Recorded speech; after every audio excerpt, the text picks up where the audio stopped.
Hello everyone, in this video we will learn how to stop open your Excel file from your folder. So let's start.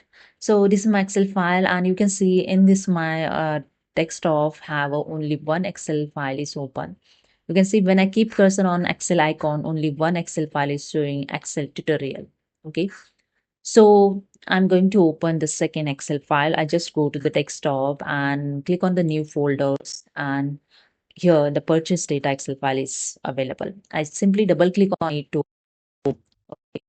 Now you can see the two Excel file is open. One is Excel tutorial and second is a purchase data.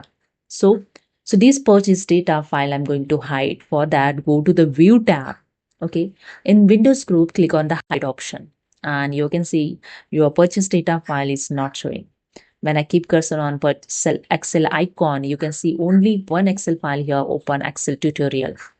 So where is purchase data? It's hide.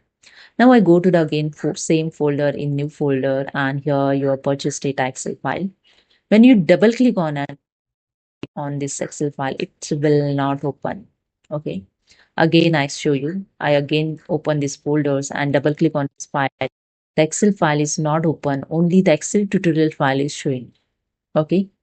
So this is a way you can easily hide your Excel file totally, and no one can open this Excel file. If you want to unhide it, again go to the view tab, okay, in Windows group and click on the unhide option. Now you can see the one dialog box is open, unhide. So here your Excel file is showing the purchase data. So here you can see the all list of Excel file, those you already hide. Okay. Simply click on this Excel file and click OK, and that's it. Your purchase data is here. Now the file is open. Okay. It's unhide.